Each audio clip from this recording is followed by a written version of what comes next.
Good morning everyone. तो हम लोग आज वेव ऑप्टिक्स का लेक्चर नंबर 4 देखने वाले हैं और यहाँ पे हम लोग पढ़ेंगे पोलराइजेशन ऑफ लाइट। पहले पढ़ेंगे polarization of light, method of polarisation of light, उसके बाद resolving power of optical instrument. इस ऑप्टिकल इंस्ट्रूमेंट में क्या आता है? आवर ह्यूमन आई, फिर माइक्रोस्कोप और उसके बाद टेलीस्कोप। आज हम लोग जो स्टार्टिंग में पढ़ने वाले हैं that is your polarization. So let us say what is polarization. What is polarization? Now polarization of light means we know जो light होता है वो क्या होता है? This is vibration. So electromagnetic waves होता है, electric field as well as magnetic field जो होता है वो क्या करता है? Oscillate करते रहता है. Okay, electric field and magnetic field they oscillate perpendicularly to each other. क्यों? क्योंकि ये इलेक्ट्रोमैग्नेटिक वेव होता है। तो हम लोग का जो ह्यूमन आई होता है, ये जो आई है human eye, this are more sensitive towards the electric field. Magnetic field के तरफ ये सेंसिटिव नहीं होता है। Okay, this are sensitive only towards your electric field. Now ये जो इलेक्ट्रिक फील्ड वाइब्रेट करता है in this direction, in this direction, in this direction, तो हम लोग उसको क्या बोलेंगे? Unpolarized light. इसको मैं ग्राफिकली दिखाता हूं। So this are electric field, ये ऑस्सिलेट कर रहा है इस तरफ, ऐसा ऑस्सिलेट कर सकता है, ऐसे ऑस्सिलेट कर सकता है, ऐसे ऑस्सिलेट कर सकता है। सो लाइट जो होता है ये इलेक्ट्रिक फील्ड है, मैग्नेटिक फील्ड नहीं दिखाए हैं, ओनली इलेक्ट्रिक फील्ड दिखाए हैं। Oscillating electric field, they are oscillating. Now this electric field को अगर हम लोग रेस्ट्रिक्ट करते हैं एक पार्टिकुलर प्लेन की तरफ, फॉर एग्जांपल इसके सामने suppose this is the axis, इसके सामने मैं क्या रख देता हूं? एक पोलराइजर रख देता हूं। This is known as your polarizer. This is a polarizer और ये इसका एक्सिस है। तो खाली कौन सा कंपोनेंट इसके थ्रू चला जाएगा? इसके थ्रू कौन सा कंपोनेंट पार हो जाएगा? Only the vertical axis. Suppose this is the axis and this is the polarizer. एक पोलराइजर है इस तरफ, इसको क्या बोलेंगे? पोलराइजर। तो ये इसका एक्सिस है। तो ये जो वाइब्रेशन है, ये वाला वाइब्रेशन इसको रोक देगा, ये वाला वाइब्रेशंस को भी रोक देगा। खाली ये जो वाइब्रेशन है ये इस तरफ जाने देगा और बाहर में जो लाइट मिलेगा एक ही वाइब्रेशंस मिलेगा। किसका? इलेक्ट्रिक फील्ड का। तो ये जो हो जाएगा ये हो जाएगा प्लेन पोलराइज्ड लाइट। इसको क्यों प्लेन पोलराइज्ड लाइट बोलते हैं? क्योंकि एक ही प्लेन वाला लाइट जो रहेगा, इस प्लेन में जो है, ये वाला प्लेन में जो वाइब्रेशंस हो रहा था वही वाला कंपोनेंट इस तरफ आ सकता है, बाकी सब रेस्ट्रिक्ट कर देगा। Okay, so what is polarization? Polarization हम लोग बोल सकते हैं restricting the vibrations of light, restricting the vibration of light in a particular, कौन सा लाइट? यहाँ पे इलेक्ट्रिक फील्ड के बारे में हम लोग बोल रहे हैं। Restricting the vibration of light, कौन सा लाइट का कौन सा पार्ट? इलेक्ट्रिक फील्ड वाला part. In a particular plane is called polarization. तो आप लोग को समझ में आ गया होगा पोलराइजेशन क्या है। इस लाइट को हम लोग बोलेंगे अनपोलराइज्ड लाइट। Unpolarised light. इस अनपोलराइज्ड लाइट को ड्रॉ करने के लिए हम लोग ये सिंबल भी यूज करते हैं। ये वाला आ गया एक कंपोनेंट इस तरफ और यहाँ पे एक डॉट। डॉट का मतलब ऐसा वाला वाइब्रेशंस, ये वाला डॉट दिखा रहा है और ये वाला कंपोनेंट ऐसा है। हम लोग इसको ऐसे ड्रॉ कर सकते हैं। इसको क्या बोलेंगे? Unpolarized light. ये दोनों का मीनिंग सेम है, इसको हम लोग ऐसे भी लिख सकते हैं। अनपोलराइज्ड लाइट है, फिर ये क्या किया? एक पोलराइजर के थ्रू घुस गया। After that what happen? ये जो है एक पोलराइजर है, ये क्या करेगा? रेस्ट्रिक्ट कर देगा वाइब्रेशंस को और एक ही प्लेन में इसको जाने के लिए देगा। तो वहां से जो लाइट मिलेगा that light will be known as your plane polarized light. Okay, next, how we can polarize light? Methods by which we can polarize light we are going to see now. So what are the methods? Methods of polarization. Light को कैसे polarise कर सकते हैं? Number 1, bye reflection. Bye reflection, reflection से भी हम लोग light को पोलराइज कर सकते हैं. हम लोग अभी देखेंगे कैसे कर सकते हैं. Now let us say this is one medium, this is another medium, so ray of light is coming in this way, or we can say wave front are coming in this way. So ये unpolarize light है, dot लगा दिया, ये लगा दिया, इसको क्या बोलेंगे? Unpolarize light. ये अनपोलराइज लाइट इस तरफ आ रहा है, इस तरफ आ रहा है, इस तरफ आ रहा है. ये एंगल को क्या बोलते हैं? Angle of incidence. Okay, so let us say this is angle of incidence theta. After refraction क्या हो जाएगा? ये बैंड हो जाएगा towards the normal, since this is rarer medium, this is denser medium. So refracted ray moves towards the normal, तो ये vibrate करके इस तरफ जाएगा और कुछ रे रिफ्लेक्ट होके चला जाएगा इस तरफ. जो रिफ्लेक्ट होके गया इसमें डॉट डॉट लगा देते हैं एक कंपोनेंट्स, और ये ऐसा है, ये गया कंपोनेंट इस तरफ और एक डॉट है. So this is, we say this is angle is R. Now ये जो एंगल ऑफ इंसिडेंस है, for a particular angle of incidence, कोई भी एंगल ऑफ इंसिडेंस के लिए ये जो लाइट निकल रहा है reflected ray, this is reflected ray, ये क्या होता है? Partially polarized. ये जो रे होता है, ये जो लाइट रिफ्लेक्ट हो रहा है, ये पार्शियली पोलराइज्ड हो रहा है, इसलिए ये डॉट भी लिखा है, एक कंपोनेंट भी हम लोगों ने ड्रॉ किया है. Okay, for different angles. जो this is the angle of incidence theta. Now ये जो एंगल ऑफ इंसिडेंस थीटा है, एक पार्टिकुलर ऐसा एंगल ऑफ इंसिडेंस मिलेगा जिसके चलते ये जो रिफ्लेक्टेड लाइट है ये फुल्ली प्लेन पोलराइज्ड लाइट होता है. क्या होता है? For a particular angle of incidence, the reflected ray will be completely plane polarized light. उस particular angle को हम लोग बोलते हैं Brewster's angle. Okay. Now for a particular angle, इसी में मैं draw कर देता हूँ. Let us see. So this is the ray that is coming on it. ये vibrate कर रहा है इस तरफ. This is oscillating in this way. Oscillate कर रहा है ऐसा ऐसा. So this angle is, let us say this is theta p, angle of polarization. ये रिफ्लेक्ट होके जाएगा और इसमें एक ही कंपोनेंट मिलेगा क्योंकि ये प्लेन पोलराइज लाइट हो जाएगा और ये रिफ्रैक्टेड होगा. किस में होगा? एक पार्टिकुलर एंगल के लिए. वो एंगल को हम लोग क्या बोलते हैं? ब्रीस्टर्स एंगल. अभी देखेंगे इसमें कौन सा कंपोनेंट जा रहा है, ये वाला कंपोनेंट जा रहा है. Okay, now remember one thing, जब भी ये completely plane polarize, this is plane polarise light या पोलराइज लाइट बोल सकते हैं, PL. ओके, मैं यहाँ पे लिख देता हूँ. ये पार्शियली पोलराइज था किसके लिए? इसके लिए.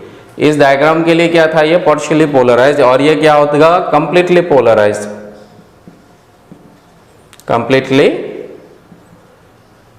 पोलराइज लाइट कब होगा? ये एक पार्टिकुलर एंगल के लिए होगा और इस एंगल को क्या बोलेंगे? Theta p.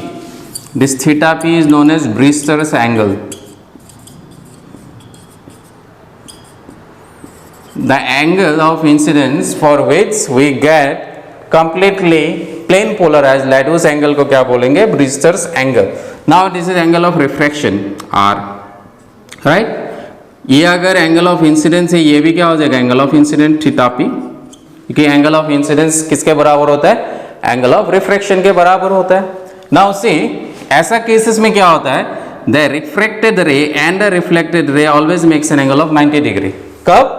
जब angle of incidence is your Brewster's angle होता है. जब रिफ्लेक्टेड रे कितना होता है? प्लेन पोलराइज लाइट होता है. In that case what happens that the reflected ray and the refracted रे always makes an angle of 90 degree. That is whenever the angle of incidence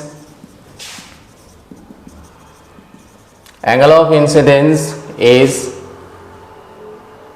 is your Brewster's angle, is Brewster's angle, then the angle between reflected ray and the refracted ray is 90 degree. Reflected ray and refracted रे के बीच में जो angle बनेगा, ये angle, ये कितना आ जाएगा, 90 डिग्री होगा उस केस में। Now from the figure you can see, ये एंगल कितना होगा, late us say this angle is x and this angle is y। Okay, इससे हम लोग एक ब्रूस्टर्स एंगल का डिराइवेशन भी देख लेते हैं। This is angle is y, x plus y angle कितना होगा, total 90 degree. Now x plus Y equal to कितना आ जाएगा, 90 डिग्री। अगेन ये वाला जो x एंगल होगा, x को कैसे लिख सकते हैं, दिस x मतलब ये पूरा एंगल कितना है, 90 डिग्री है। 90 माइनस क्या करेंगे, theta of p, so this is 90 degree minus theta p लिख सकते हैं। ये x है, ये वाला एंगल निकालना है, ये टोटल एंगल कितना है, 90 डिग्री। 90 से थीटा p माइनस कर दिया। सिमिलरली y इक्वल टू कितना आ जाएगा, ये पूरा एंगल कितना है, ये पूरा एंगल 90 है। 90 में से अगर r माइनस करेंगे, ये वाला एंगल माइनस करेंगे तो क्या मिलेगा, y मिलेगा। So this becomes 90 minus your r। Now x plus Y equal to 90 है, तो x प्लस वाई क्या है, this is 90 minus theta p। ये x का वैल्यू पुट कर दिया है, y का वैल्यू पुट कर देते हैं, plus 90 minus r equal to कितना आ जाएगा, 90 degree.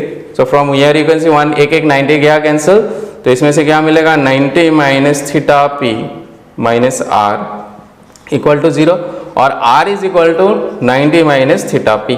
So angle of refraction is given by 90 minus theta p। Theta p क्या है, ब्रूस्टर्स एंगल, जिसमें क्या होता है, कंप्लीटली प्लेन पोलराइज्ड लाइट मिलता है। नाउ स्नेल्स लॉ अगर लगाते हैं यहाँ पे, ये मीडियम 1 है एंड मीडियम 2, ओके, और इसके अगर एयर मान लेंगे तो क्या हो जाएगा, इसमें अगर इसको हम लोग एयर मानते हैं तो इसका रिफ्रैक्टिव इंडेक्स 1 हो जाएगा। सो क्या लिख सकते हैं, 1 इंटू स्नेल्स लॉ लगा रहे हैं यहाँ पे, इस मीडियम के लिए क्या हो जाएगा, 1 into sine theta p, sine theta p equal to क्या आ जाएगा, n2 क्या है इस मीडियम के लिए, refractive index, let us say this is n, so this can be written as n sine of your refraction, this is r। Okay, so what we can do, we can find the value of n, that is equal to sine of theta p divided by sine r.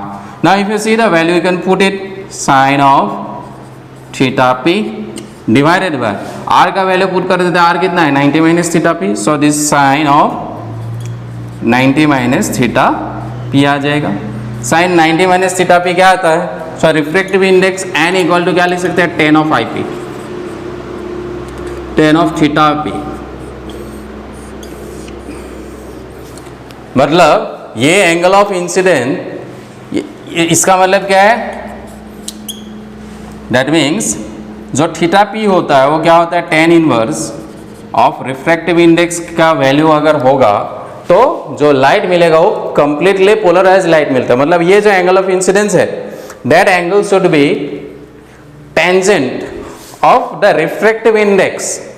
Tangent of the refractive index अगर होता है तो जो reflected ray होता है, that reflected ray will be your completely plane polarised light. So this is the second method, this is the first method of polarisation of light. हम लोग कैसे पोलराइज कर सकते हैं, ये तो एक था, you can see this is also another way by which we can polarise light. So this is also known as your Brewster's law. इस फॉर्मूला को हम लोग क्या बोलते हैं, ब्रूस्टर्स लॉ भी बोलते हैं। एक साथ दोनों चीज हो गया। This is Brewster's law. Brewster's law के लिए फॉर्मूला याद रखना है, n is equal to theta of np। Okay, next let us go to the next point by which we can polarise light. ये क्या आ गया, first one is by reflection. Next second method will be by repetitive refraction of light we can polarise the light. Next point we are going to see is your number 2, repetitive refraction. Number 2, ये पहला method था bye refraction,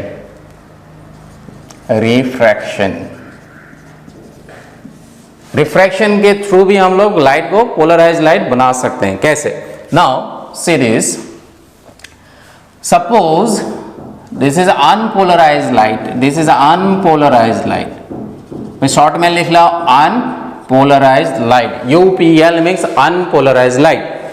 इसको हम लोग क्या करते हैं, यहाँ पे एक मीडियम डाल देते हैं रिफ्रैक्शन होने के लिए. इस मीडियम को ऐसे डाल दिया तो इसमें क्या आ जाएगा, जैसे लाइट आके गिरेगा इसके ऊपर तो ये रिफ्लेक्ट होके इस तरफ रिफ्लेक्ट होके चला जाएगा. एक रे गया इस तरफ, ओके, इस तरफ गया, और यहां से जो पार होके जाएगा दिस विल बी पार्शियली, ये क्या आ जाएगा, दिस विल बी पार्शियली, ये वाला अनपोलराइज्ड लाइट. ये रे आके गिरा, ये क्या कर रहा है, रिफ्लेक्ट कर रहा है. कुछ तो ऐसे स्ट्रेट चला जाएगा. यहाँ पे जो हो रहा था, ये रे आया गिरा, यहाँ पे एक रिफ्लेक्ट होके जा रहा है और एक इस तरफ जा रहा है, तो एक रे इस तरफ स्ट्रेट जा रहा है. ओके, नाउ जैसे ये जाएगा, ये क्या हो जाएगा, पार्शियली पोलराइज्ड लाइट. पीपीएल मतलब क्या है, पार्शियली पोलराइज्ड लाइट. यूपीएल मतलब अनपोलराइज्ड लाइट. फिर से इसको क्या किया, इसी के एक्सिस में और एक क्या रख दिया, ऐसा ही हम लोगों ने एक मटेरियल रख दिया. फिर से क्या हो जाएगा, लाइट गिरा और एक इसका जो कंपोनेंट था इस तरफ गया, इस तरफ चला आ गया. तो ऐसे ऐसे जैसे रिफ्रैक्शन होता रहेगा, बहुत सारा रिफ्रैक्शन. कुछ देर बाद हम लोग को क्या मिलेगा, सपोज यहाँ पे और एक मैं ड्रॉ कर देता हूँ, इसमें दो था ऐसा. ओके, एक में क्या था, ये वाला कंपोनेंट चला गया और ये गया इस तरफ. ठीक है, जैसे ये बाहर की तरफ आएगा तो यहाँ पे जो लाइट मिलेगा, this light will be your completely polarised light. ये PL लिखा है मतलब है पोलराइज्ड लाइट. ये क्या हो जाएगा, partially polarised light.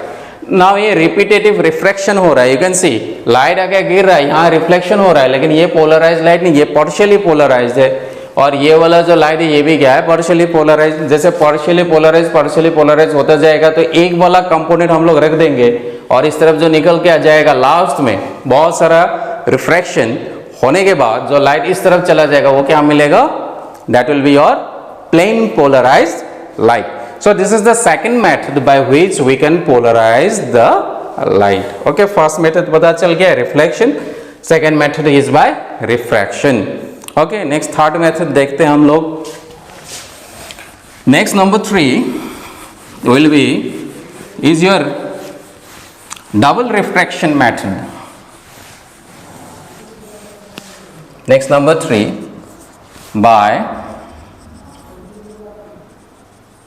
Double refraction.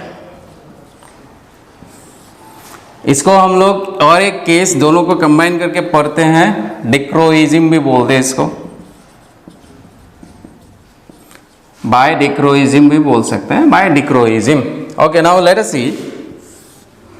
ये रे ऑफ लाइट है, ये क्या है, एक मीडियम है, ये अनदर मीडियम है. सपोज दिस मीडियम, इस मीडियम का नाम हम लोग बोलते हैं एक अनदर मीडियम है. ये क्या है, अनदर मीडियम है. अगर ये जो मीडियम है ये बाय फ्रिंजेंट, बाय रीफ्रिंजेंट,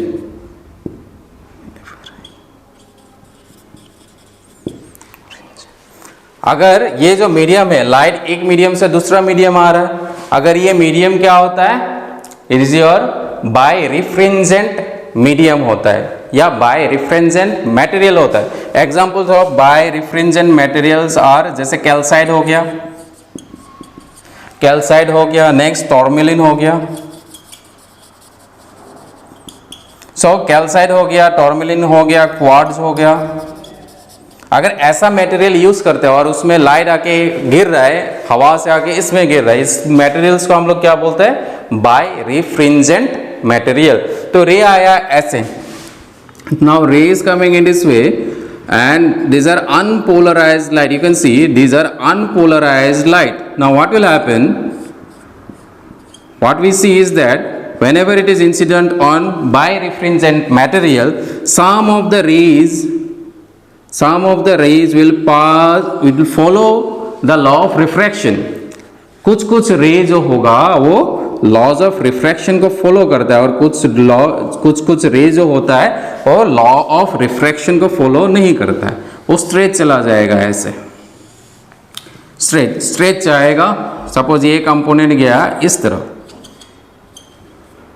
ओके, ये कंपोनेंट गया इस तरफ और यहाँ पे इस तरफ गया, इस तरफ गया। ये जो रे है, इस रे को हम लोग क्या बोलते हैं? ऑर्डिनरी रे। ऑर्डिनरी रे, इसको शॉर्ट में ओ रे बोलते हैं, ऑर्डिनरी रे। और ये जो लॉ ऑफ रिफ्रैक्शन को फॉलो नहीं कर रहा है, इस रे को क्या बोलेंगे? ई रे। ई रे, इसका मतलब क्या होता है? Extraordinary ray. This is known as extraordinary ray. Now you can see, ये जो रे होगा, अगर इसको हम लोग रेस्ट्रिक्ट कर देते हैं, किसी भी एक रे को रेस्ट्रिक्ट कर देते हैं, रेस्ट्रिक्शन कर सकते हैं। जब रेस्ट्रिक्ट कर देंगे, एक कंपोनेंट को रेस्ट्रिक्ट कर दिया, तो ये जो लाइट मिलेगा वो क्या हो जाएगा? कंप्लीटली प्लेन पोलराइज लाइट मिलता है। उस जब हम लोग एक ये हम लोग कहाँ करते हैं? निकोल्स प्रिज्म में करते हैं, वो बाय डिक्रोइज्म बोलते हैं। क्या होता है? ये दोनों कंपोनेंट मिला, एक तो क्या है? ऑर्डिनरी रे, एक क्या मिला? एक्स्ट्रा ऑर्डिनरी रे। इस ऑर्डिनरी रे और एक्स्ट्रा ऑर्डिनरी रे से अगर हम लोग किसी को सेपरेट कर देते हैं या किसी को एब्जॉर्ब करा लेते हैं, ठीक है, तो by that method also we can क्या कर सकते हैं? पोलराइज लाइट बना सकते हैं। तो उसको बोलेंगे बाय डिक्रोइज्म। अगर ये सिंपल में इसको क्या बोलेंगे? By double refraction. Now remember, E rays, that is extraordinary ray, doesn't follow the laws of refraction completely, whereas ये वाला जो रे है ordinary ray, this follows the laws of reflection. now इसी रे को अगर हम लोग एक प्रिज्म के थ्रू पार कराते हैं, okay, so this is the रे, दिस इज ऑब्जेक्ट है, इस ऑब्जेक्ट से रे गया ऐसे, तो इस तरफ जाएगा।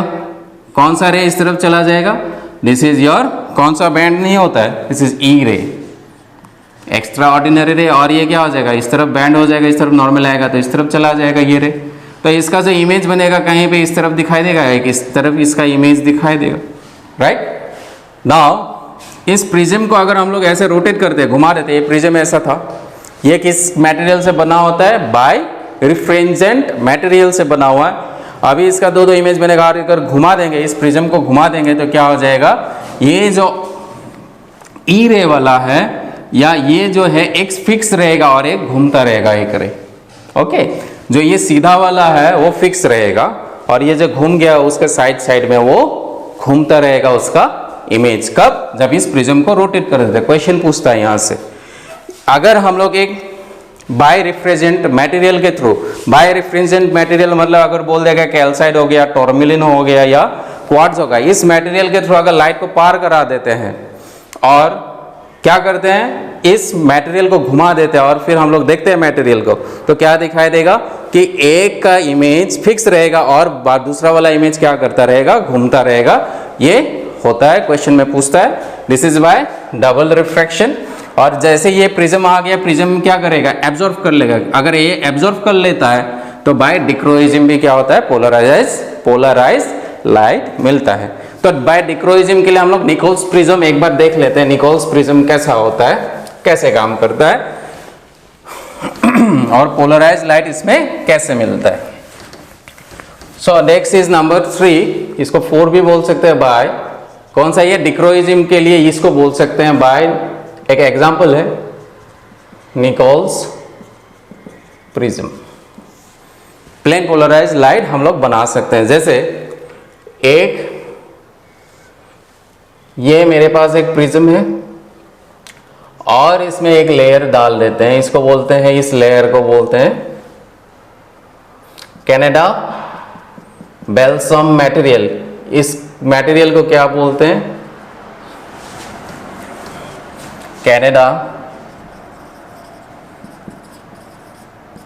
बेल्सम। अगर इस मटेरियल को हम लोग कैनेडा बेल्सम एक लेयर डाल देते हैं दो प्रिज्म के साथ, और यहाँ पे और एक प्रिज्म ले लेते हैं, इस प्रिज्म को हम लोग बोलते हैं निकोल्स प्रिज्म। ना डिक्रोइज्म क्या है आप भी समझ में आ जाएगा, ठीक है, इसी से रिलेटेड है। यह डबल रिफ्रैक्शन के थ्रू हो रहा है यहाँ पे।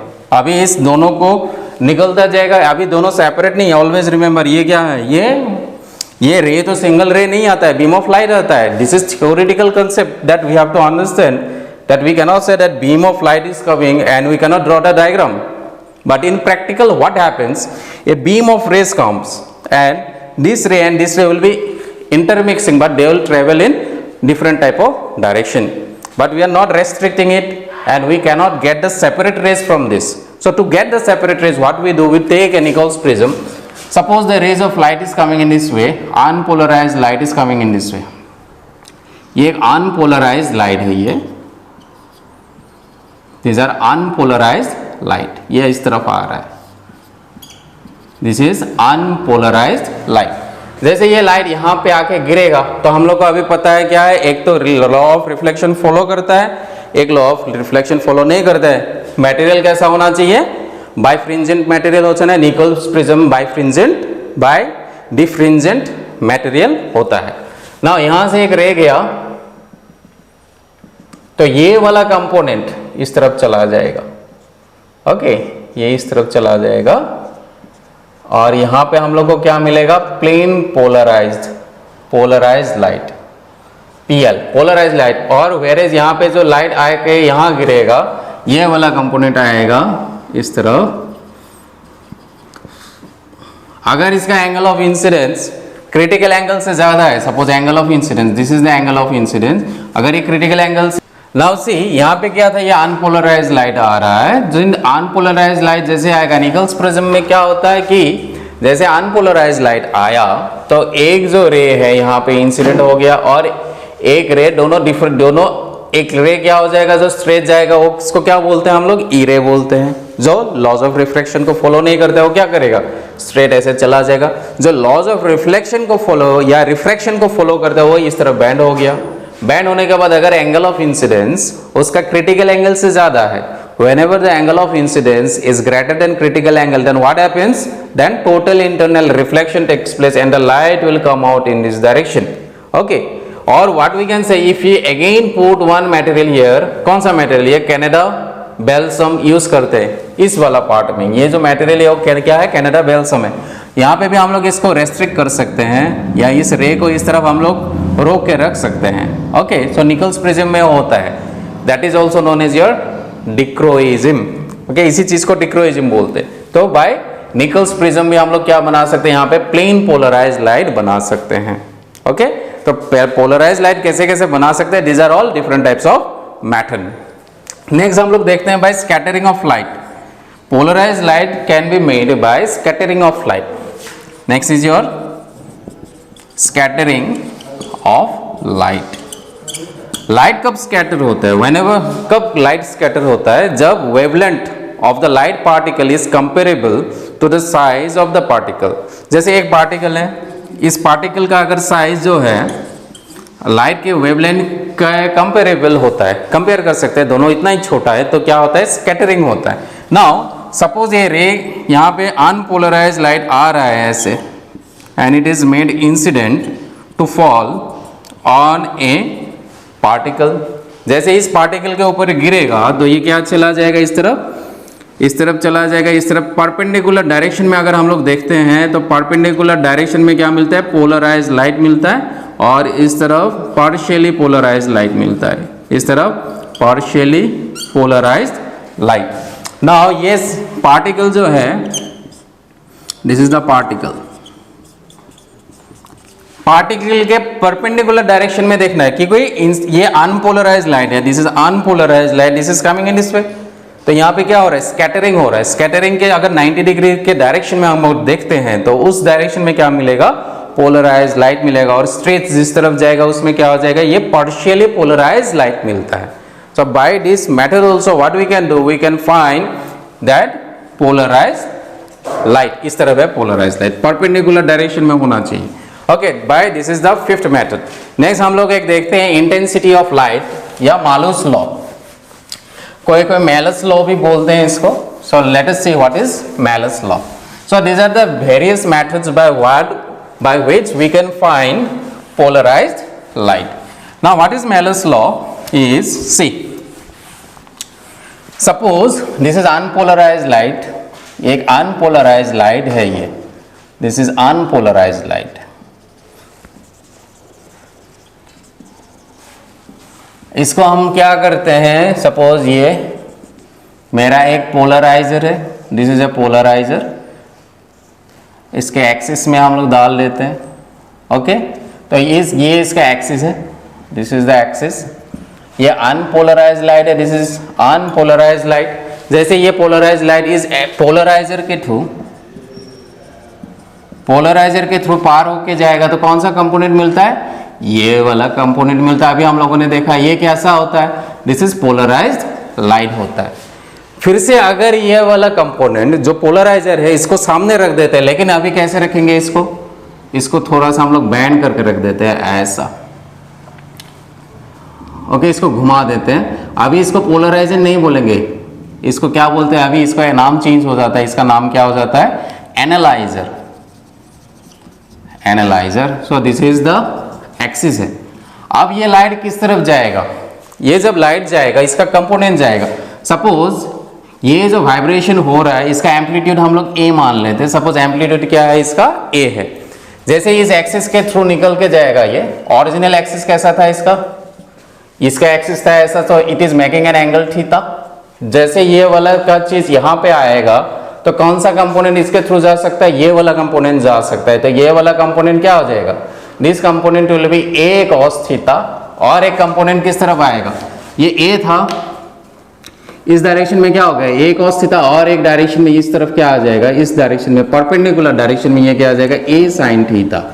सो इंटेंसिटी जो मिलेगा पोलराइज लाइट का वो ऐसे निकलेगा, ये क्या आ जाएगा, ए कॉस थीटा ना। ऑलरेडी हम लोगों ने देखा था अगर यहाँ पे इंटेंसिटी आई होता है, जैसे बाहर आते हैं इसका इंटेंसिटी क्या हो जाता है, I0/2 हो जाता है।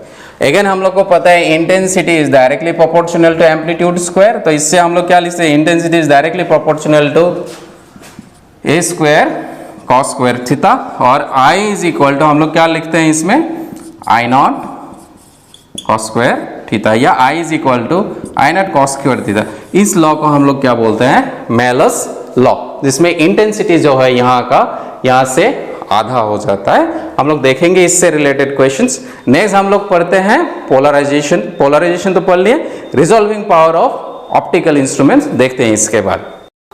Okay, let's see now the resolving power of optical instrument. Optical instrument mainly हम लोग का क्या होता है, ह्यूमन आई, उसके बाद माइक्रोस्कोप होता है, टेलीस्कोप होता है, these are the optical instrument. Now resolving power क्या होता है, रिजॉल्विंग पावर का मतलब क्या होता है, सी व्हेनेवर हम लोग का मेन काम जो होता है कि कोई भी चीज जैसे माइक्रोस्कोप हो गया, टेलीस्कोप हो गया, ह्यूमन आई का काम क्या है, कोई भी चीज को देखना, डिस्टिंक्ट देखना ही मेन काम होता है। नाउ सपोज से हम लोग कुछ चीज को मैग्नीफाई कर रहे हैं, बड़ा करने से तो क्या होता है, जैसे हम लोग क्या कोई फोटो देखते हैं सपोज मोबाइल में, उसको बड़ा करते हैं, हम लोग एनालाइज करते हैं, जूम करते हैं, कुछ टाइम बाद क्या हो जाता है, वो फटना शुरू कर देता है और हम लोग को समझ में नहीं आता कि पिक्चर क्या है वो, सो फट जाता है, मतलब रिजोल्यूशन अच्छा नहीं है। ओके, इसलिए इसका नाम क्या है, रिजॉल्विंग पावर। नाउ सपोज एक बुक है मेरे पास, उसको मैं 25 सेंटीमीटर से देख रहा हूँ तो हर एक लेटर मुझे अच्छे से दिखाई देगा।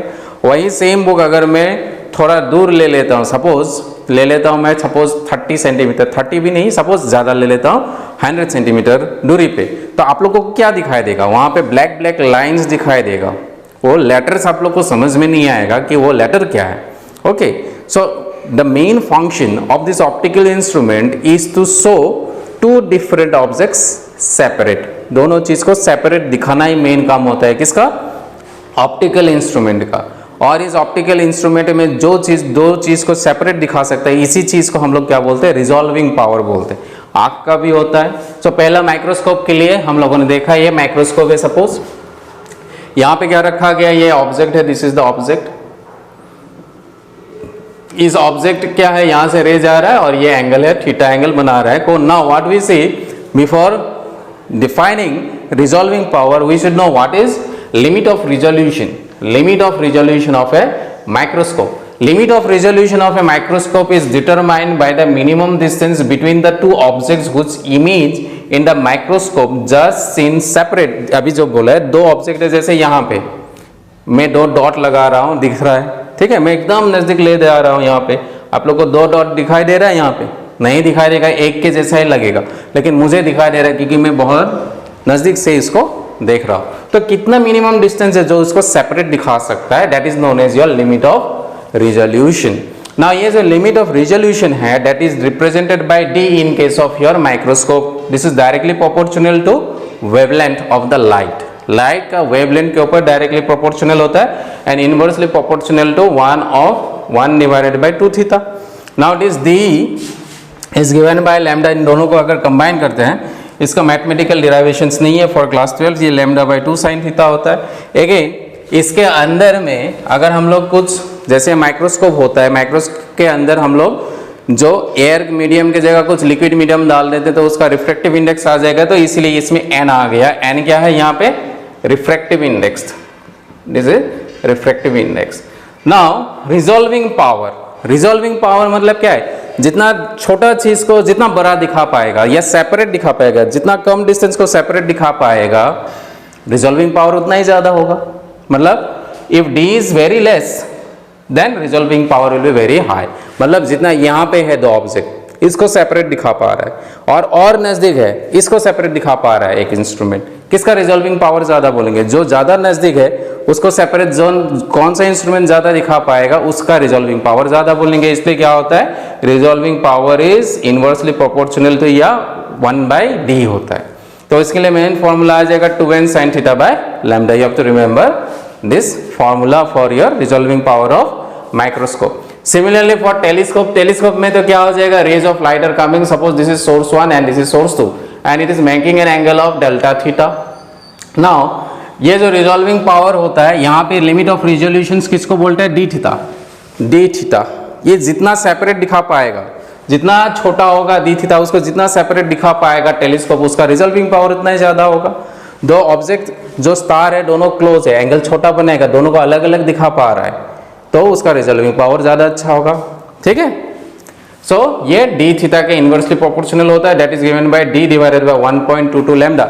Here d is nothing but the aperture, या d is the aperture, this is the aperture of the objective lens. ये जो ऑब्जेक्टिव लेंस है इसका एपर्चर का वैल्यू है, या यहाँ पे हम लोग डायमीटर भी बोल सकते हैं, this is the d। So this is resolving power is given by d divided by 1.22 lambda, where lambda is the wavelength of the light. Okay, so these are the two resolving powers. हम लोग के human आई के लिए भी resolving power होता है। से suppose ये हम लोग का आँख है, सपोज दिस इज आवर आई, ये हम लोग का रेटिना है। इसको डिफ्रैक्शन के टर्म्स में भी हम लोग पढ़ सकते हैं। सपोज यहाँ पे एक ऑब्जेक्ट है, ये एक ऑब्जेक्ट है, यहाँ पे एक ऑब्जेक्ट है ए बी, तो आँख को दोनों चीज सेपरेट कब दिखाई देता है? जैसे एक रे गया यहाँ गिरा, एक रे यहाँ से यहाँ जाके गिरा रेटिना में, जिस पॉइंट में गिरेगा यहाँ पे हम लोगों ने पढ़ा था डिफ्रैक्शन, डिफ्रैक्शन के चलते क्या आ जाएगा? यहाँ पे सेंट्रल मैक्सिमम बनता है और इस पोजीशन में फिर से ये क्या बनेगा? एक सेंट्रल मैक्सिमम बनेगा। Now you can see this central maximum दोनों क्या है? सेपरेट है। दोनों क्या है? सेपरेट है। मतलब इन दोनों ऑब्जेक्ट्स के बीच का जो डिस्टेंस था d, तो हम लोग को आँख, दिस इज द रेटिना, आँख में ऐसा ऐसा डिफ्रैक्शन पैटर्न बन रहा है, तो ये दोनों अलग अलग है, दोनों ओवरलैप नहीं हो रहा है, तो ये ऑब्जेक्ट भी हम लोग को सेपरेट सेपरेट दिखाई देगा। सेम चीज अगर हो रहा है, दिस इज आवर प्यूपिल, ये वाला पार्ट क्या है? प्यूपिल। सेम चीज है, सपोज नाउ यहाँ पे ऑब्जेक्ट है, ये है और ये है, this is A, this is B, इन दोनों के बीच में डिस्टेंस कितना है? फिर से d डिस्टेंस है। ये रे गया ऐसे, एक रे गया ऐसे, एक रे गया है यहाँ पे, एक रे गया यहाँ, तो इसका जो सेंट्रल मैक्सिमम बनेगा ऐसा। इसके लिए सेंट्रल मैक्सिमम कैसा बनेगा? यहाँ से गया यहाँ पे बनेगा central maximum. Now you can सी दोनों सेंट्रल मैक्सिमम जो डिफ्रैक्शन के लिए बन रहा है वो दोनों ओवरलैप हो रहा है, तो ये दोनों ऑब्जेक्ट हम लोग को दो दिखाई नहीं देगा, लेकिन समझ में आएगा कि ये दोनों सेपरेट है। जब पूरा कंप्लीटली ओवरलैप करते हैं तो समझ में ही नहीं आता है कि दो ऑब्जेक्ट है अलग ऑब्जेक्ट। जो हम लोगों ने लेटर के बारे में बोला था, बुक के बारे में बोला था, बुक को अगर 25 सेंटीमीटर में रखेंगे तो क्या होगा? Letters will see it clearly and we can understand it. This is the same thing. Okay, when the book is kept away, the diffraction pattern that is becoming, or what we can say, the central maximum that is becoming here, they are overlapping with each other. Okay, whenever they overlap, we cannot see the things to be different. It will appear to us to be the same thing. Okay, so in these cases, what we can do, we can resolve the power. So हम लोग का capacity होता है human आई, तो इसको क्या करेंगे, नज़दीक लेके जाएंगे, तो डी का डिस्टेंस क्या हो गया, बढ़ गया। तो हम लोग के पास कुछ लिमिट है ह्यूमन आई के लिए, तो उतना लिमिट में ही वो दो चीज़ को सेपरेट देख सकता है। उसके बाद क्या होता है, उसको एक जैसा दिखाई देता है। तो ये इंस्ट्रूमेंट के केसेस में होता है, ये ह्यूमन आई के केसेस में है, सेम थिंग। ओके, तो पूरा यहाँ पे हम लोग का पूरा पार्ट खत्म हो चुका है। ओके, और एक पार्ट है हम लोग का, that is known as your Fresnel's distance.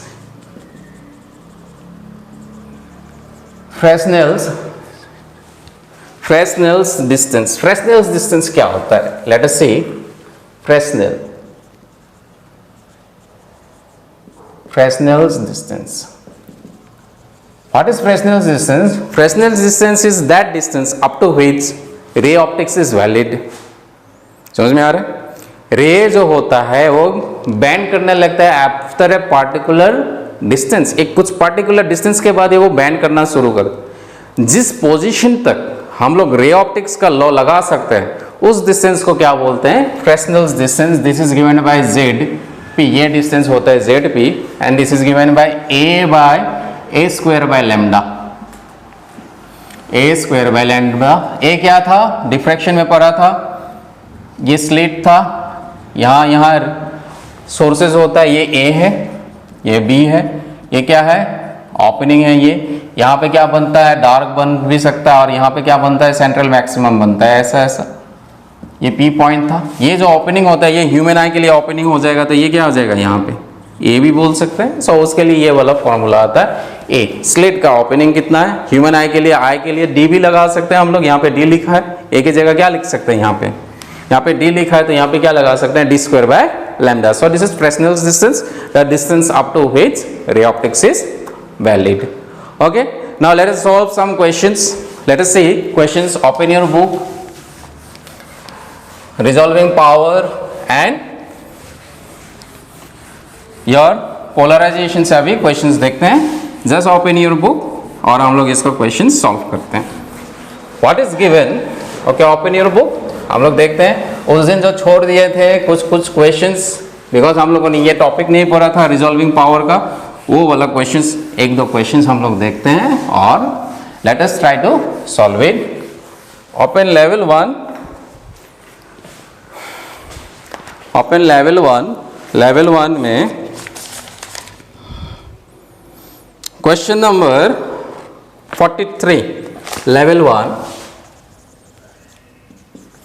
Question number 43। What is given in question number 43? Let us see.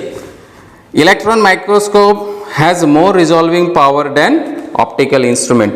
Electron microscope, अभी रिजॉल्विंग पावर देखा था। इलेक्ट्रॉन माइक्रोस्कोप के लिए क्या होता है, 2n sin theta by lambda होता है, राइट।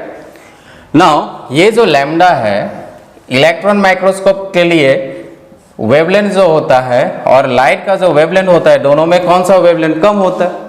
लाइट का तो वेरी करता है 400 नैनोमीटर से 750 नैनोमीटर, और ये जो इलेक्ट्रॉन के लिए वेवलेंथ होता है ये बहुत ही छोटा होता है, इससे भी छोटा होता है इलेक्ट्रॉन माइक्रोस्कोप के लिए। तो अगर ये छोटा हो जाएगा ऑब्वियसली रिजॉल्विंग पावर क्या हो जाएगा, बड़ा हो जाएगा, क्योंकि जब भी इलेक्ट्रॉन माइक्रोस्कोप यूज करते हैं उसका वेवलेंथ यहाँ इससे भी बहुत छोटा होता है, बीम ऑफ लाइट। अगर ये छोटा हो जाएगा तो रिजॉल्विंग पावर क्या हो जाएगा, बड़ा हो जाएगा, राइट। सो नेक्स्ट रीजन क्या बोला है, we can control the energy of electron. Reason is given,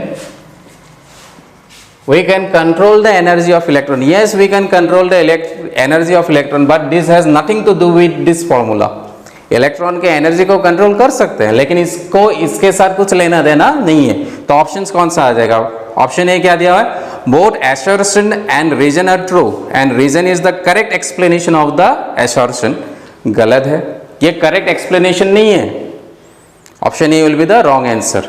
next, both assertion and reason are true but reason is not the correct explanation of assertion, so this will be the correct answer, that is option B.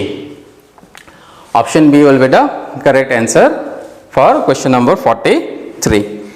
next और कहाँ दिया हुआ है, question number 47 resolving power. बाकी तो कर लिया था हम लोगों ने, फ्रॉम रिजॉल्विंग पावर से question number 47. Which of the following is true for minimum angular separation of two stars? मतलब minimum angle of separation of two star ऐसे कहाँ देखेंगे? टेलीस्कोप से देखेंगे। टेलीस्कोप का ये ऑब्जेक्टिव है, ये सोर्स, ये पहला स्टार है, ये कितना है? सेकंड स्टार है। दोनों के बीच में ये डेल्टा थीटा हम लोग ड्रॉ करते थे। Okay, which of the following is true for the minimum angular separation of the two star? यहाँ पे डेल्टा मिनिमम लिखा है, डेल्टा मिनिमम कौन है? डी थीटा के जगह क्या दे दिया क्वेश्चन में? डेल्टा मिनिमम बोल दिया। So what should be the value of this delta minimum that can be resolve by an telescope? So resolving power के लिए फॉर्मूला क्या था? Resolving power is equal to 1 by D theta, this is equal to D divided by 1.22 lambda, ये था formula. तो यहाँ पे हम लोग को क्या पूछा है क्वेश्चन में? Now see if the following apparatus of the diameter of the objective, okay, in the following d is the diameter, ये तो बताया था मैंने, ये क्या है? ये डायमीटर होता है, ये डायमीटर है। नाउ ये सी, ये अगर मिनिमम होना तो हम लोग को क्या होना चाहिए? ये कम होने से क्या हो जाएगा? ये वाला वैल्यू क्या हो जाएगा? बढ़ जाएगा। तो अगर ये कम हो जाएगा, रिजॉल्विंग पावर क्या हो जाएगा? ये डिक्रीज हो रहा है क्योंकि ये मिनिमम बोला है।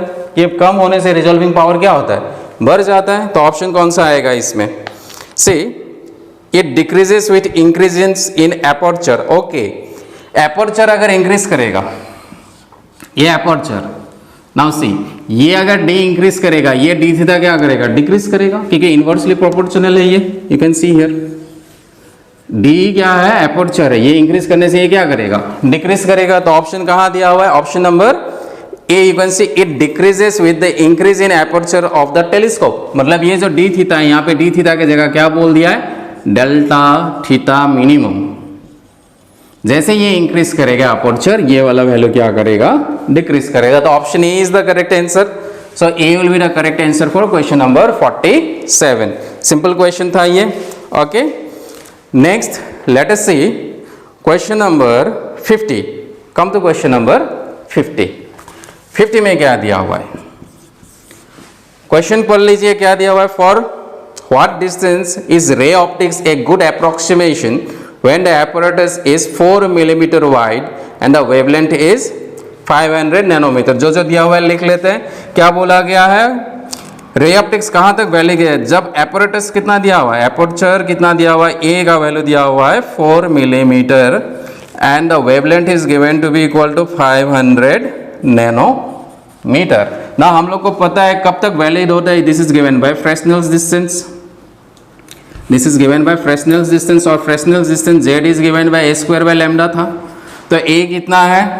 4 × 10⁻³ इसका क्या करेंगे? स्क्वायर करेंगे, डिवाइडेड बाय लैम्डा कितना है? 500 × 10⁻⁹। तो इसको सिंप्लीफाई करते हैं, आंसर आ जाएगा कितना आता है? Let us see, this is 16 × 10⁶, this is 5 × 10⁻⁷।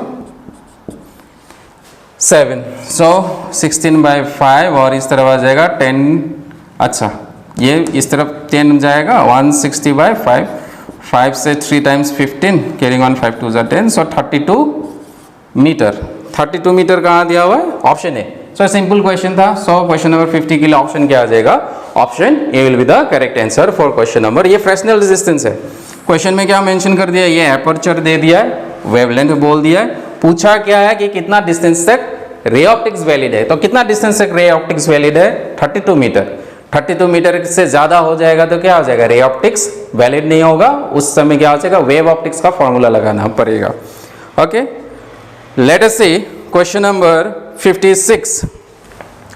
56 में आते हैं। क्वेश्चन नंबर 56 आप लोग पढ़ लीजिए क्या दिया हुआ है। लेवल 1 का question number 56। Question number 56, what is given? See, the headlight of a jeep are 1.2 meter apart। जो हेडलाइट है जीप का वो कितना डिस्टेंस एपर्ट में दिया हुआ है? 1.2 metre apart. If the pupil of the eye, जो आँख का प्यूपिल है, of the observer has a diameter of 2 millimetre, आँख का डायमीटर दे दिया है 2 मिलीमीटर, और जो गाड़ी का हेडलाइट है वो कितना दिया हुआ है? डिस्टेंस 1.2 मीटर एपर्ट बोला गया है। एंड लाइट ऑफ वेवलेंथ जो लाइट निकल रहा है हेडलाइट से उसका वेवलेंथ बोल दिया कितना है 5896 angstrom. What should be the maximum distance of the jeep from the observer if the two headlights are just separated. मतलब गाड़ी का जो जीप का दोनों हेडलाइट है वो इंसान से कितना दूरी पे होना चाहिए कि दोनों हेडलाइट सेपरेट सेपरेट दिखेगा, क्योंकि एक पार्टिकुलर डिस्टेंस के बाद हम दोनों को क्या दिखाई देगा, एक जैसा ही दिखाई देगा. क्यों, डिफ्रेक्शन पैटर्न देखा था, ओवरलैप करेगा तो दोनों को सिंगल जैसा दिखाई देगा. जैसे नजदीक जाएंगे एक पार्टिकुलर डिस्टेंस होगा, जैसे वो दो दो दिखना शुरू करेगा. वो डिस्टेंस पूछा है कितना होगा, तो लिख लेते हैं क्या क्या दिया हुआ है. What is given, headlight of the jeep are 1.2 मीटर apart. So D दिया हुआ है 1.2 मीटर apart. ओके, नेक्स्ट क्या दिया है, capital D, diameter of the pupil, आंख का प्यूपिल कितना दिया हुआ है 2 millimetre. So this becomes 2 into 10⁻³ metre. Wavelength is given, this is 5896 angstrom. Okay, हम लोग को पूछा है distance of the jeep, distance of jeep. ये कौन सा फॉर्मूला से यूज करते हैं, आर्क के लिए मिनिमम डिस्टेंस जो होता है वो x इज इक्वल टू कितना होना चाहिए, this d into D divided by 1.22 lambda. Telescope के लिए हम लोगों ने क्या देखा था, ये होता है फॉर्मूला. ये क्या है, ह्यूमन आई है.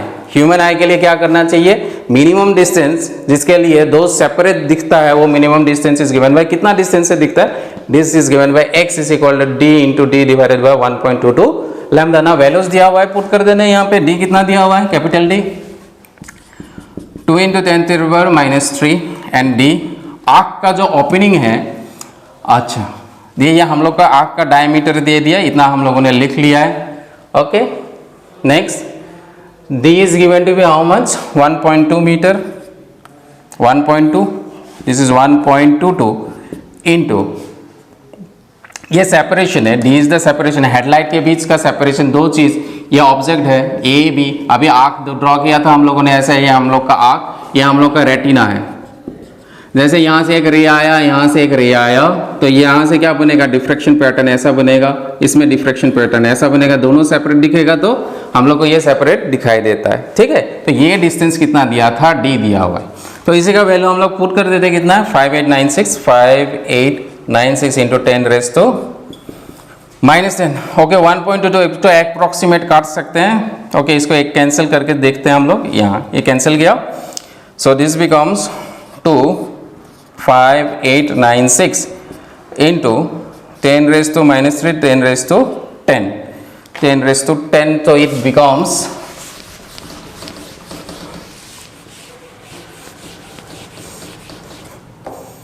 सो this becomes x is equal to कितना आ जाएगा,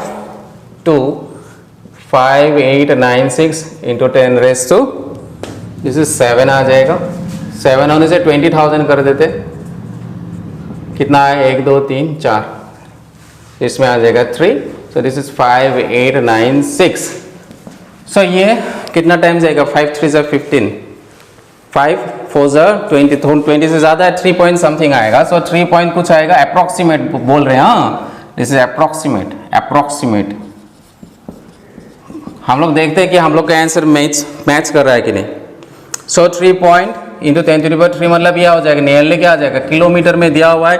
ऑप्शन सी दिया हुआ है, you can see option C कितना दिया हुआ है, 3.34 किलोमीटर. इसको डिवाइड करने से कितना आ जाएगा, इतना आंसर आप लोग को मिल जाएगा. So approximate we can find it out, कितना आता है इसका answer.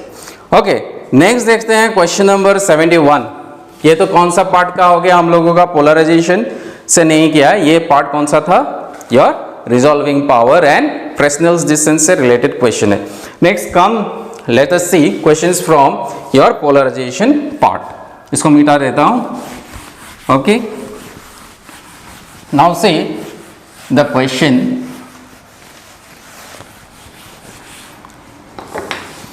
Question number 71. This is from the part of polarization. The percentage of incident unpolarized light passing through two nickel prism oriented with their principal planes at angle theta is 25. Then theta is okay. क्या बोला है, the percentage of incident unpolarized light passing through two nickel prism. दो निकल prism हम लोगों ने देखा था. एक निकल प्रिज्म ऐसा है, एक इस तरफ है, एक अनपोलराइज लाइट आया, यहां से क्या हो जाएगा, पोलराइज लाइट निकल के चला गया। हम लोग को पता है अगर इंसिडेंट रे यहाँ से जो पोलराइज हो जाएगा उस इंसिडेंट का क्या हो जाता है, आधा हो जाता है। दिस इज इंसिडेंट रे, कहाँ पे, यहाँ पे आ जाएगा इंसिडेंट में I0/2, यहाँ नहीं होगा। यहाँ से यहाँ तक जैसे पहला से क्या हो जाएगा, पहला प्रिज्म के थ्रू अगर बाहर निकलता है, दो निकल्स प्रिज्म रखा है, यहाँ से अगर बाहर आते हैं, अगर ये पोलराइज लाइट होगा तो ये क्या हो जाएगा I0/2। This is polarise light, this is unpolarise light. हम लोगों को पता है, स्टार्टिंग में मैंने थ्योरी में बताया। नेक्स्ट क्या बोला, और एक प्रिज्म है यहाँ पे, इसके थ्रू बाहर जा रहा है, फिर से क्या मिलेगा, पोलराइज लाइट ही मिलेगा। और कितना एंगल थीटा का वैल्यू पूछा है कितना, तो हम लोग को पता है इंटेंसिटी जो यहाँ से यहाँ तक आएगा, सपोज इसको हम लोग बोल देते हैं I1 = I0/2। पहला intensity of light after passing through first prism, पहला प्रिज्म से जब लाइट निकल रहा है तो इंटेंसिटी कितना हो जाएगा, I0/2। नेक्स्ट में क्या हो जाएगा, इंटेंसिटी 2, इसको हम लोगों को पता है क्या था, I1 cos² थीटा होता है। कौन सा लॉ लगा है, मालूस लॉ लगा है। सो I2, ये इसको इक्वल लिख सकते हैं। So I2 can be written as I1 की जगह क्या लिख सकते हैं, I0/2 cos² थीटा। तो यहाँ से क्या हो जाएगा 2, I2 मतलब I बोल सकते हैं इंटेंसिटी, जो इनिशियल इंटेंसिटी था I डिवाइडेड बाय क्या हो जाएगा I0, ये क्या आ जाएगा cos² थीटा। ना ये जो रेशियो दिया है, ये कितना बोला है, कितना लाइट पार होके जाता है, वो 25% बोला है, तो क्या लिखेंगे, दिस इज इक्वल टू 2 × 25% मतलब क्या है 100, 25/100। इसका रेशियो हम लोग को बोल दिया है। जो इंसिडेंट अनपोलराइज लाइट था और जो पोलराइज होके निकल गया इंसिडेंट, उसका रेशियो बोल दिया कितना, 25% निकल के आता है। Now sir this becomes cos² theta, तो 25 से 4 टाइम्स गया, 2 1 × 2, 2 2 × 4, सो दिस बिकम्स cos थीटा = 1/2 हो जाएगा। 1/2 नहीं होगा, 1/2 था, इसमें रूट आ जाएगा। ये थीटा का वैल्यू कितना होता है 45 डिग्री, क्योंकि cos थीटा का 1/2 होता है जब थीटा 45 डिग्री होता है। तो ऑप्शन कहाँ मिलेगा, ऑप्शन सी मिलेगा। क्वेश्चन नंबर 71 के लिए option C will be the correct answer. Next है क्वेश्चन नंबर 72, ये 71 था। Let us see question number 72। 72 क्या दिया हुआ है 72 में, when unpolarized light is incident on the plane glass plate at Brewster's angle, Brewster's angle में अगर unpolarized light गिर रहा है तो क्या होगा, then which of the following statement is correct, कौन सा स्टेटमेंट करेक्ट है। Option A, reflected and refracted rays are completely polarised, गलत है। Only reflected ray is polarised and refracted ray क्या था, पार्शियली पोलराइज्ड। तो कहाँ मिलेगा ये ऑप्शन, ऑप्शन बी में क्या दिया हुआ है, reflected and refracted ray are completely polarised with their planes of polarization perpendicular to each other, गलत है। reflected light is plane polarized but transmitted light is partially polarized, so option C is the correct answer. okay, Brewster's angle में क्या होता है theory में मैंने बताया। Next 73 में क्या बोला, एक कैल्साइट क्रिस्टल। कैल्साइट क्या होता है, डाइफ्रिंजेंट मटेरियल होता है। इस बाइडिफ्रिंजेंट मटेरियल में क्या होता था, हम लोगों ने पढ़ा था, एक क्या रे निकलता है, एक ऑर्डिनरी रे निकलता है, और एक क्या रे निकलता है, एक ई रे निकलता है, एक्स्ट्रा ऑर्डिनरी रे। तो यहाँ पे क्वेश्चन में क्या पूछा है, a calcite crystal is placed over a dot on a piece of paper and rotated on viewing through the calcite one will see. मतलब ये यहाँ पे एक ऑब्जेक्ट था, बताया था कैल्साइट है तो क्या है, बाइफ्रिंजेंट मटेरियल, तो यहाँ पे जाएगा एक रे, इस तरफ जाके बैंड हो जाएगा। ये कौन सा रे है, ई रे, एंड दिस इज ओ रे। इसका इमेज यहाँ दिखाएगा, इसका इमेज कहाँ दिखाई देगा, ये तो बैंड नहीं हो रहा है, तो इसमें अगर रोटेट करेंगे इस प्रिज्म को, क्या बताया था अभी, तो एक जो इमेज होता है, एक इमेज क्या लगेगा, रोटेट कर रहा है, एक फिक्स है, एक के बाहर में इसको अगर घुमाते हैं तो एक के साइड में एक घूमता रहता है। ये दिखाई देगा। ऑप्शंस कहाँ देता है, कहाँ दिया हुआ है, see in option D you can find one dot rotating about the other. So 73 के लिए ऑप्शन क्या आ जाएगा, D, one dot rotating over the other दिखाई देगा, ई रे एंड ओ रे के बीच में। नेक्स्ट है क्वेश्चन नंबर 74। 74 में क्या दिया हुआ है? An unpolarised beam of light of intensity कितना दिया है? 2a², इतना दिया हुआ है। Okay, passes through thin polaroid assuming zero absorptions in the polaroid, the intensity of the emergent ray, emergent ray क्या हो जाता है? ये अगर emergent intensity हो जाएगा वो क्या हो जाएगा? I/2 हो जाता है। so I/2 मतलब क्या हो जाएगा? स्क्वायर आ जाएगा, 2 कैंसिल गया, तो ऑप्शन कहाँ आ जाएगा? सिंपल था क्वेश्चन, ऑप्शन क्या आ जाएगा? बी। 74 के लिए ऑप्शन क्या आ जाएगा? B. Next let us see question number 75। 75 में क्या दिया हुआ है? Go through the question. 75 question number 75. What is given?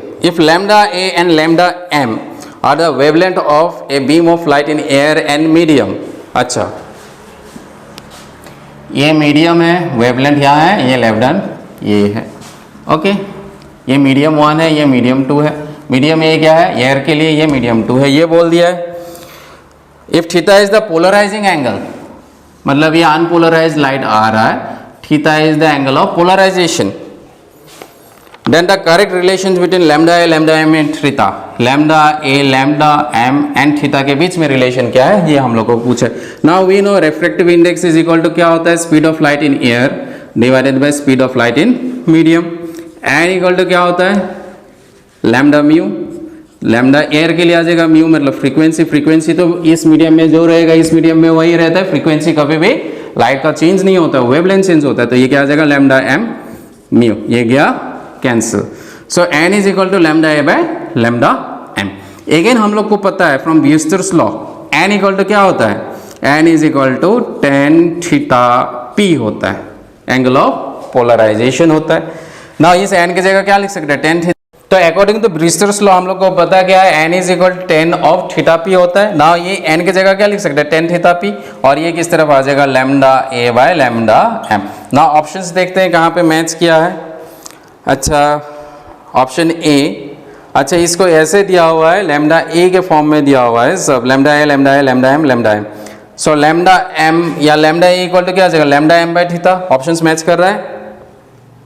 नहीं कर रहा है। अच्छा, इसको देख लेते हैं, इसको यहाँ रखते हैं लैम्डा एम, ये लैम्डा एम इधर लाए हैं तो ये क्या आ जाएगा? लैम्डा ए भाई ये क्या आ जाएगा? 10 ऑफ थीटा पी। यहाँ पे थीटा बोल दिया, क्वेश्चन में थीटा लिख देते हैं, तो ये क्या आ जाएगा? This is nothing but lambda M is equal to lambda 1/10 theta क्या होता है? Cot theta. So this becomes cot theta. ये कहाँ मिल रहा है? Option, you can see will get this option in option number D.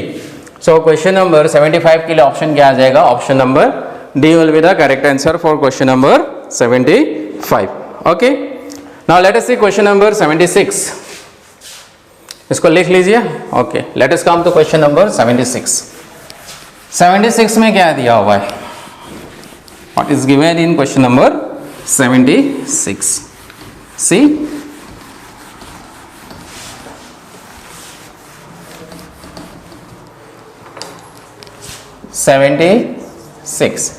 What is said in question number? The ordinary light incident on a glass slab. Ordinary light का मतलब क्या है? Okay, मतलब unpolarized light बोला है, is ordinary light incident on glass slab at an polarizing angle. Angle of incidence कितना बोल दिया है? Brewster's angle बोल दिया है। Suffers a deviation of 22 degree. Now deviation क्या है? The value of the angle of refraction of the value of refraction पूछा, मतलब ये हम लोग का इंसिडेंट रे, ये रिफ्रैक्टेड रे, ये आया रे, ये कौन सा एंगल में इंसिडेंट है? Plane polarised light. Okay, this is theta P. तो ये क्या हो जाएगा? बैंड हो जाएगा इस तरफ। सो ये पार्शियली इस तरफ जाएगा। दिस एंगल कितना आ जाएगा? थीटा। नाउ डेविएशन बोला, डेविएशन मतलब इसको स्ट्रेट जाना था ऐसे, इसको जाना था कैसे? ऐसे, लेकिन घूम गया कैसे? ऐसे। This is angle of refraction. Okay, so ये एंगल क्या हो जाएगा? ये हम लोग को ये बोल दिया है एंगल ऑफ डेविएशन डेल्टा, ये कितना दिया हुआ है? 22 डिग्री। ओके, ये डेल्टा एंगल है, जाना था इस तरफ, चला गया इस तरफ, सो ये एंगल दे दिया कितना है 22 डिग्री। क्वेश्चन में क्या पूछा है, the value of angle of refraction is R कितना होगा वो पूछा, what is the value of R. Now from the figure what we can see it is delta जो है ये पूरा एंगल क्या हो जाता है, थीटा के बराबर हो जाता है डेल्टा। सो थीटा पी, इसको थीटा बोल देते हैं अभी फिलहाल, थीटा माइनस आर करेंगे, ये पूरा एंगल थीटा है, थीटा से आर माइनस करेंगे तो क्या मिलेगा, डेल्टा मिलेगा। So theta minus R, okay. या इसको एंगल ऑफ इंसिडेंस भी बोल सकते हैं I, okay. So this is I minus R आ गया, ये इक्वेशन 1 है और इसका वैल्यू दे दिया है 22 डिग्री।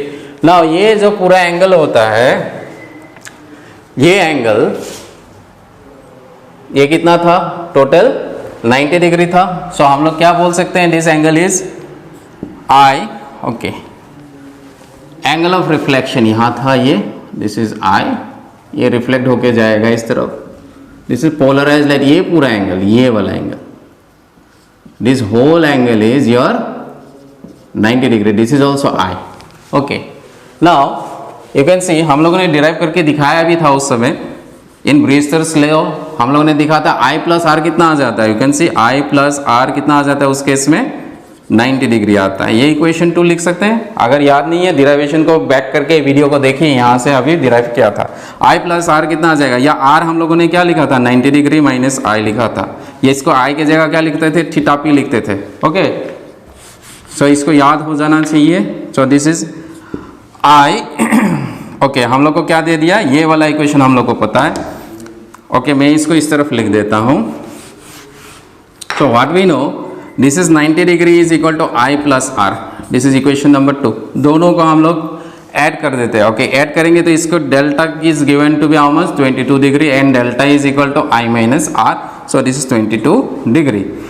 नाउ 2 से 1 को माइनस कर देते हैं, 2 माइनस 1, आई माइनस आई 0 हो गया, ये माइनस माइनस चला गया, 90 से हम लोग 22 माइनस करते हैं, सो दिस बिकम्स 68 और ये कितना आ जाएगा 2r। सो यहाँ से r कितना आ जाएगा 68/2, सो दिस बिकम्स 34 डिग्री। तो ऑप्शन कौन सा आ जाएगा इसमें, ऑप्शन सी। सो 76 के लिए ऑप्शन क्या आ जाएगा, सी। 2 से 1 को माइनस किया, ओके। तो ऐसे ट्राई कीजिएगा क्वेश्चन, 76 भी हो गया, you can solve most of the questions. Try कीजिएगा ऐसे पोलराइजेशन का क्वेश्चन सॉल्व करने के लिए। So with this we end up wind up this chapter, that is your wave optics. कुछ भी डाउट है, कुछ भी चीज रहेगा, यू कैन आस्क मी, आपके पास तो नंबर है ही मेरा phone number, you can ask me, okay. Thank you.